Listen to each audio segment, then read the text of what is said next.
Chapter 11.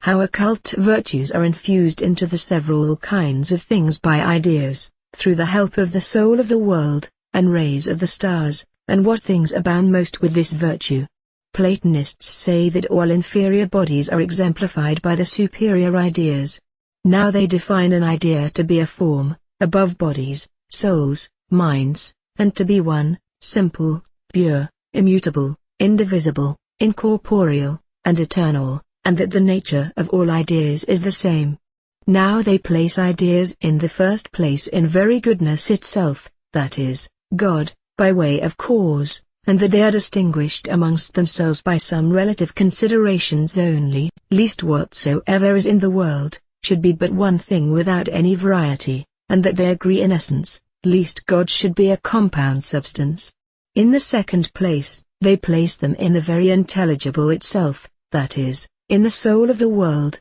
differing the one from the other by absolute forms, so that all the ideas in God indeed are but one form, but in the soul of the world they are many. They are placed in the minds of all other things, whether they be joined to the body, or separated from the body, by a certain participation, and now by degrees are distinguished more, and more. They place them in nature, as certain small seed of forms infused by the ideas, and lastly they place them in matter, as shadows. Hereunto may be added, that in the soul of the world there be as many seminal forms of things, as ideas in the mind of God, by which forms she did in the heavens above the stars frame to herself shapes also, and stamped upon all these some properties, on these stars therefore, shapes, and properties, all virtues of inferior species, as also their properties do depend, so that every species hath its celestial shape, or figure that is suitable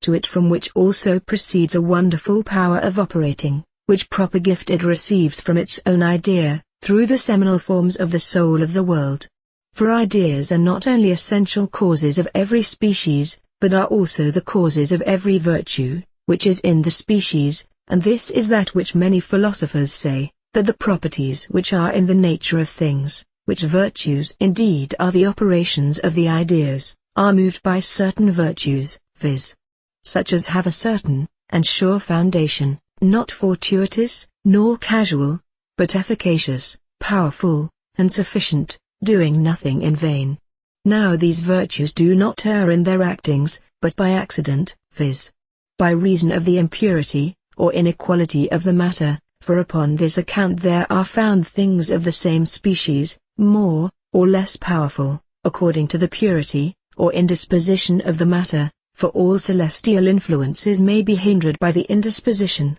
and insufficiency of the matter. Whence it was a proverb amongst the Platonists, that celestial virtues were infused according to the desert of the matter, which also Virgil makes mention of, when he sings, their natures fiery are, and from above, and from gross bodies freed, divinely move. Wherefore those things in which there is less of the idea of the matter, that is, such things which have a greater resemblance of things separated, have more powerful virtues in operation, being like to the operation of a separated idea. We see then that the situation, and figure of celestials is the cause of all those excellent virtues, that are in inferior species,